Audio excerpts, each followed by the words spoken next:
Proposamen berri batekin gatoz eta erasoen aurrean erantzun bat ematea denon ardura den heinean, tabernak ere puntu more bezala izango ditu jai hauetan, eta horretarako mapa bat egin dugu taberna horiek identifikatzen. Esatea, aurtengo Santa Kurtzetan ere Momoak talde feministatik argi daukagula ez dugula inongo eraso sexista, homofobo, transfobo, arrazista ez bestelakorik onartuko, eta horien aurrean autodefentsa feministaz erantzungo dugula. Denon ardura da jaiak guztiontzako seguru eta askeak izango direla bermatzea, eta horregatik hori argi utzi nahi dugu beldurrak gurekin jai duela eta jaiez gozatzera etorri garela. Beraz, goazen elkartzaintzera eta denontzako espazio seguruak eraikitzera. Gora Santa Kurtza askeak eta gora autodefentsa feminista.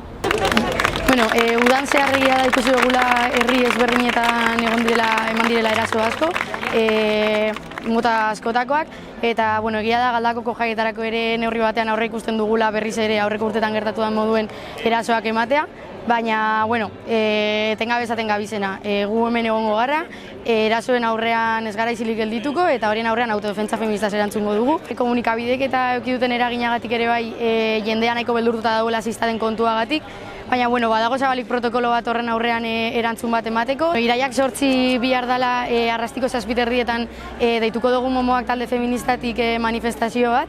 Esandakoagatik ez, ikusi dugu udan zehar eman direzela eraso asko, aurreko urtetan Galdakoko jaietan ere eman izan dira erasoak. Lehenengo eta behin azpimarratu gure neuke udalan izenean ez diela onartuko jai hauetan, Santa Kurtza hauetan eraso matxistak, inondik inora be.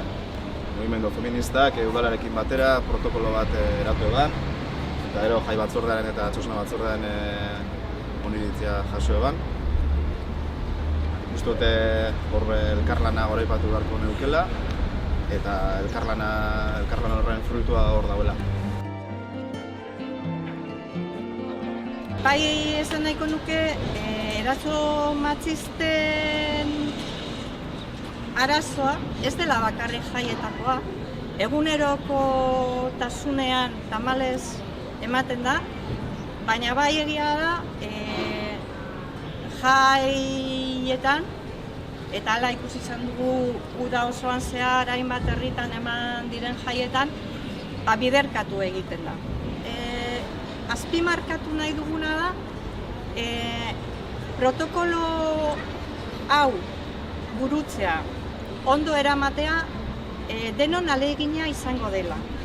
Koordinazioan aritu behar dugula denok, eta horretarako beste gauza batzuen artean ipini dugu zerbitzu bat egongo dena aktibo 24 orduz. Hor emango da laguntza, bai edozein zalantza argitzeko, baita eraso baten edo biktima izan diren pertsonen arreta egiteko.